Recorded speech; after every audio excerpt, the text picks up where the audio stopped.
안녕하세요. 고객모터 채널 이민재입니다. 오늘은 프론트 엔진, 프론트 드라이브입니다. 앞에 엔진이 있고 앞을 구동한다. 우리가 일반적으로 말하는 전륜 구동차죠. 이게 어떻게 보면 너무 흔하기 때문에 별것 아니라고 생각할 수 있는데 이게 별게 있는 포맷입니다. 이게 저도 별로 이게 예전에는 차를 잘 모를 때는 이게 별로 없는 줄 알았는데 이게 차를 자꾸 제가 접하다 보면 FF가 나름대로 심오함이 있거든요.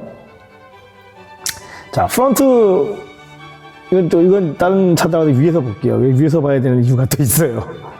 자, FF 차들은 제 기억이 맞다면 80년대 중반쯤에 80년대 초반쯤에 나타났어요. 네, 어떻게 됐냐면은 엔진과 변속기가 주로 지금 횡으로 놓여 있죠. 압축보다도 더 바깥쪽으로.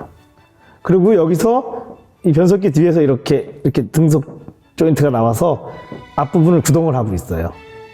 근데 뭐 그렇다고 프론트 엔진이 다 이런 게 아니죠. 사실 프론트 FF의 원조는 프랑스의 시트로앵인데 시트로앵은 이렇지 않았어요. 사실 시트로앵은 간단하게 얘기하면 엔진 있고 변속기가 이렇게 있었어요. 이런 구조였어요. 전륜 구동인데도. 근데 지금도 이런 차가 있어요. 지금도 전륜 구동 중에 이런 차가 있거든요. 이게 뭐가 있냐면은 아우디 차들이 다 이래요. 아우디가 다 이 구조죠.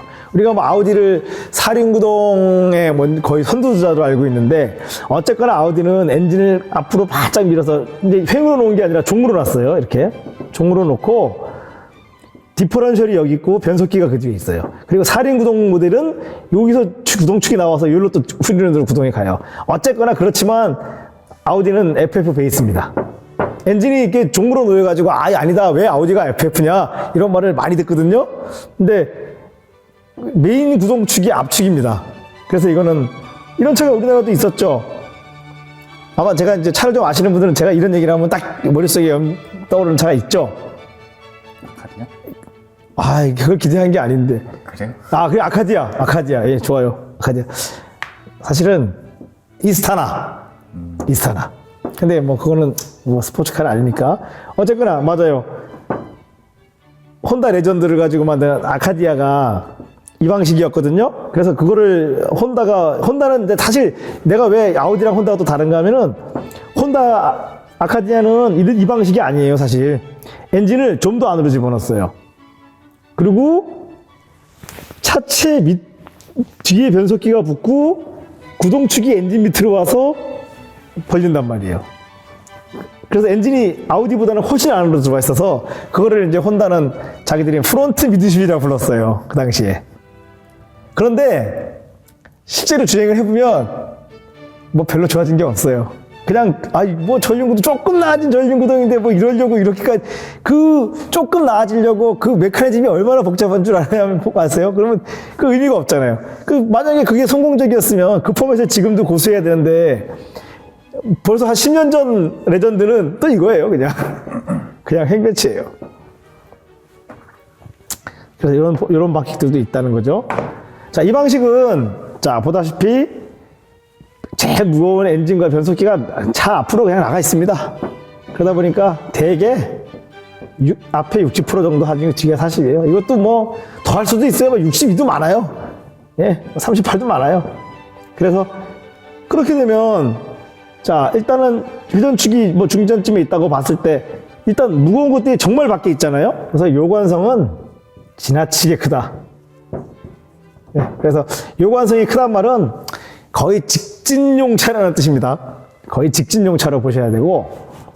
자, 그런데 그렇다 보니까 앞에 하중이 60%니까 급제동할 때 거의 앞에 80% 이상이 되겠죠? 하중이. 뒤는 뭐 20%도 안 돼요.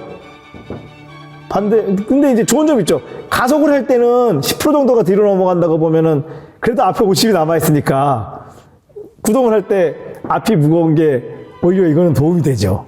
근데 그것도 만약에 출력이 지나치면 지나칠수록 뒤로 가는 양이 많아지니까 앞부분 구동축인 압축의 접지력을 살리기가 매우 불리하다는 거죠. 그래서 이거는 사실 스포츠카의 포맷이 되기에는 좀 문제가 있습니다. 또 갑자기 생각났는데, 그러다 보니까 만약에 제 경험으로는 이게 전륜구동차 기준은 200마력이 넘어가면 코너에서 딱 구동을 주면 파워 언더스티어. 왜냐하면 손에 핸들이 이렇게 갖고 내가 이쪽으로 가던 중에 구동력이 너무 세가지고 휠스핀이 일어나 버리면 접지력이 떨어져 버리잖아요. 그러면 그 순간에 차가 선회 중에 원심력을 받아가지고 밖으로 나가려고 그래요. 그래서 이 파워를 걸어줬을 때 파워 언더스티어가 어마어마하게 심해요. 그래서 이거는 200마력 이상이 되면 빠르게 달리기가 굉장히 힘든 포맷이었어요.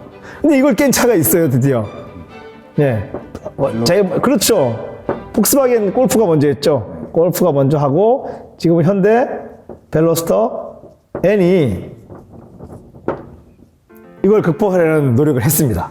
그래서 이 디퍼런셜에 좌우로 구동력을 분배할 수 있는 장치를 달아서 선회 중에 이쪽에 구동력을 많이 주고 이쪽 구동력을 조금 주면 코너에 중에 악셀을 딱 밟으면 파워 언더가 아니라 구동력으로 차가 이 방향으로 쭉 빨려가게 만들어 놨어요. 그래서 벨로스터 N이 트랙 가면 기록이 굉장히 빨라요. 그리고 자, 선회 중에 예전에는 이 전륜구동차의 불문율이 선회 중에 악셀을 밟으면 안 된다 했거든요. 근데 이거는 밟아야 돼요. 선회 중에 악셀을 밟아도 핸들을 꺾은 방향으로 차가 그대로 쭉 달려가요. 얼마나 이게 좋습니까? 이게 FR이나 뭐 어쨌거나 이 후륜구동 리어 드라이브 차들은 그 순간에 출력이 지나치면 뒤가 움찔거리잖아요. 이거는 그것도 없어요. 그냥 뒤는 움찔거리지 않으면서 원하는 방향으로 쫙 끌고 나가니까 구동에 대한 손실이 거의 없잖아요. 그래서 이게 기록이 잘 나요. 한 가지 문제는 이 차밖에 못한다는 거예요. 이 운전자가 이거에 적응을 해버리면 이제 리어 드라이브는 ESP를 끈 상태에서 탈 수가 없잖아요.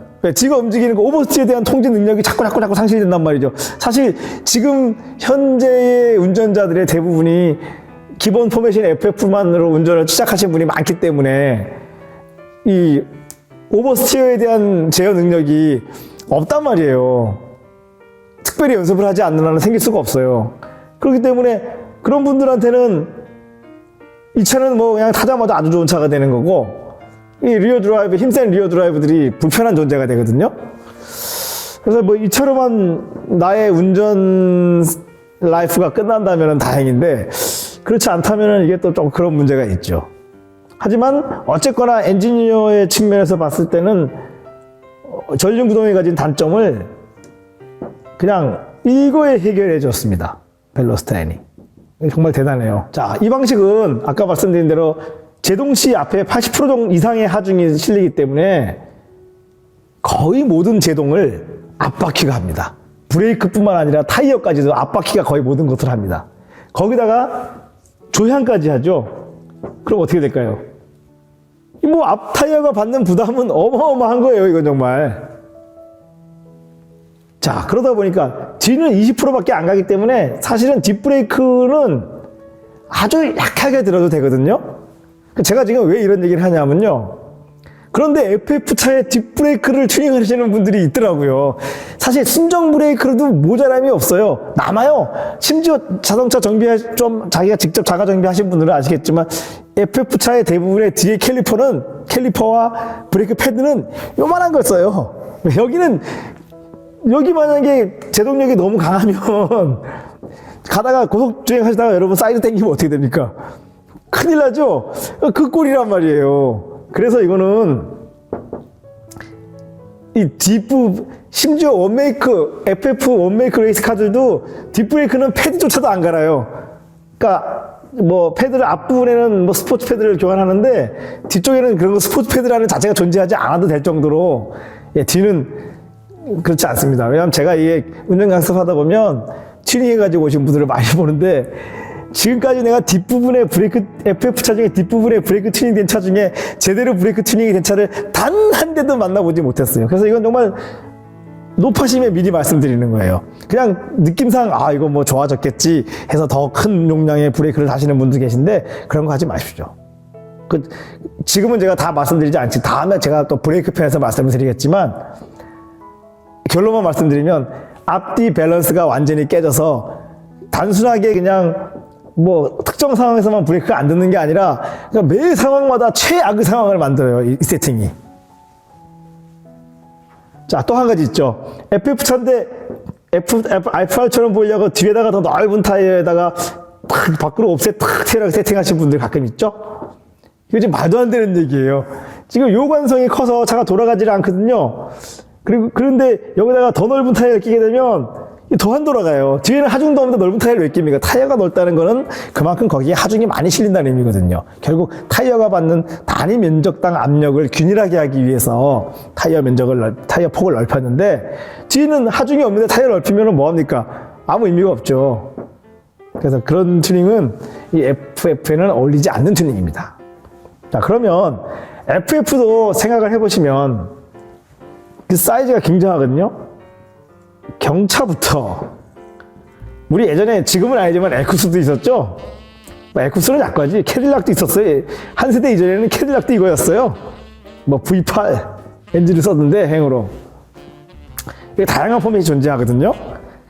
그냥 솔직히 말씀드리면 FF도 나름 스포티한 주행을 할 수 있습니다.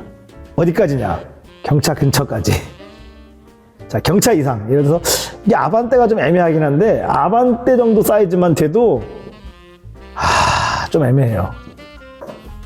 왜냐하면 아반떼는 휠베이스가 길잖아요.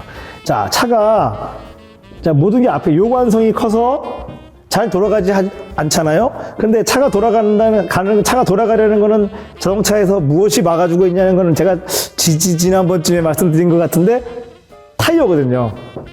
그러면 요관성이 크더라도 휠베이스를 극단적으로 줄이면 잘 돌아갑니다.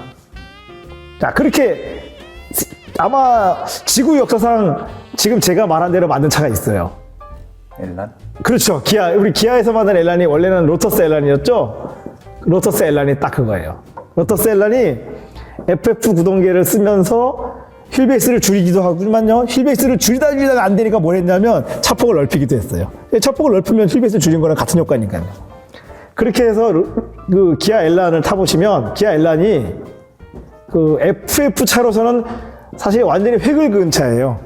그 실제로 타보면 괜찮아요. 차 좋아요. 근데 이제 거꾸로 기아 엘란이 처음 나왔을 때 그래서 논란의 여지도 많았죠. 뭐 피시테일 현상이 심하다는 얘기가 워낙 많았는데, 그게 이제 차가 스포츠카라는 뜻이에요, 그게. 그러니까 아반떼도 왜 처음에 MD 나왔을 때 피시테일 현상 얘기 많았죠. 이게 운동성능이 좋을 거라는 뜻이에요. 실제로 아반떼 MD가 괜찮거든요.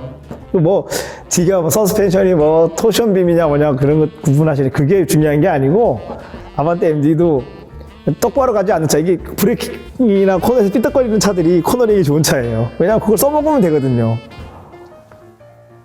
그런데 경차 내지는 우리가 왜 뭐 아베오, 클릭 이런 거 있죠.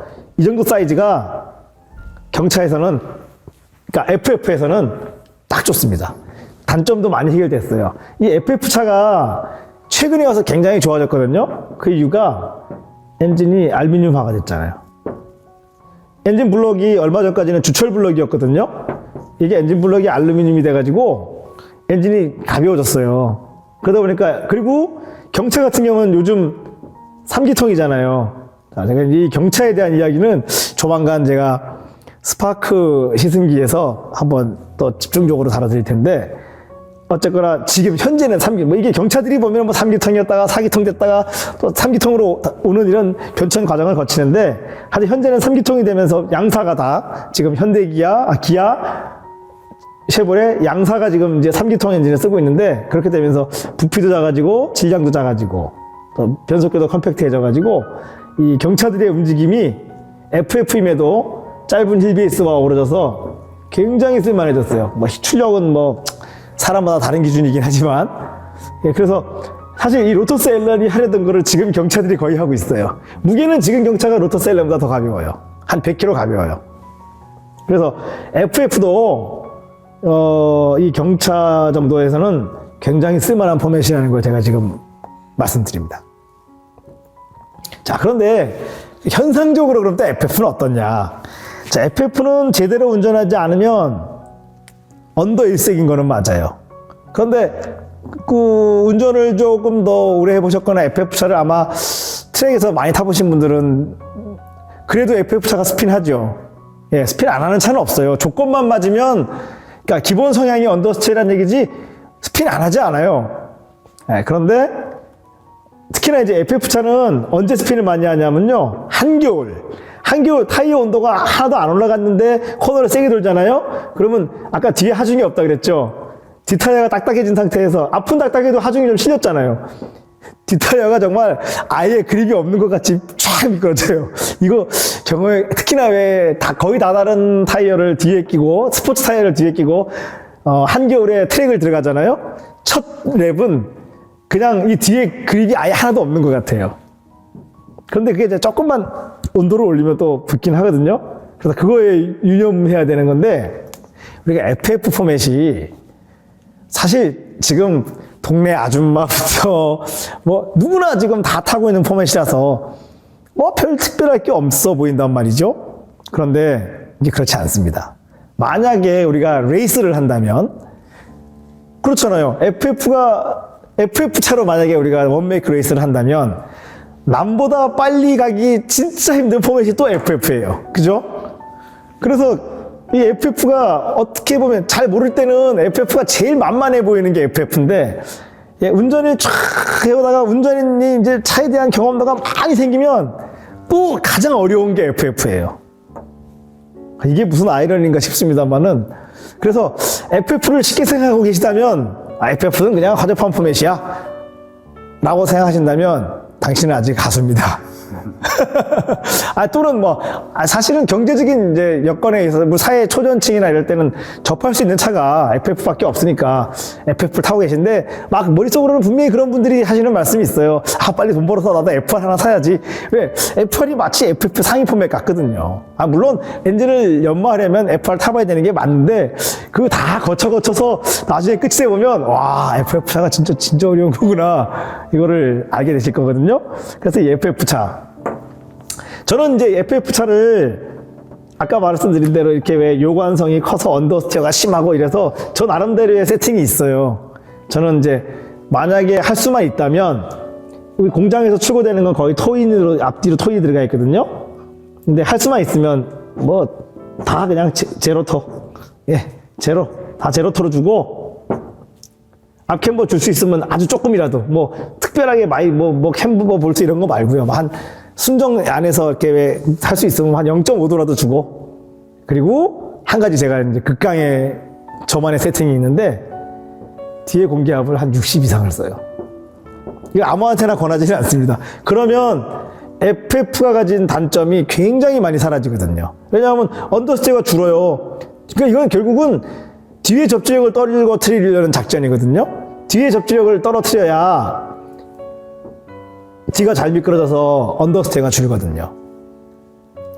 근데 모두에게 권하지. 근데 지금 이 방법은 제가 지금 권한다고 해요. 제가 쓰는 방법은, 권하는 방법이 아니에요.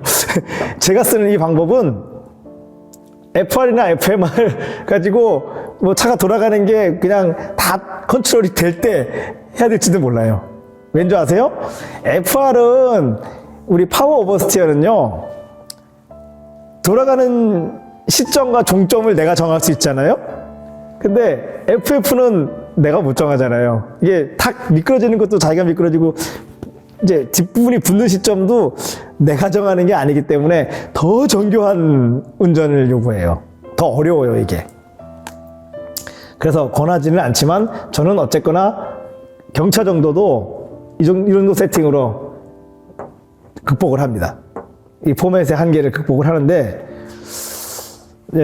힘이 약하면은 FF도 아까 말씀드린 200마력짜리 차는 사실 근간이나 늘어났지 이게 그렇지 않았거든요. 그래서 이 컴팩트, 휠베이스는 짧을수록 좋고 출력은 그저 한 100마력 언저리만 되면 굉장히 쓸만한 포맷이죠.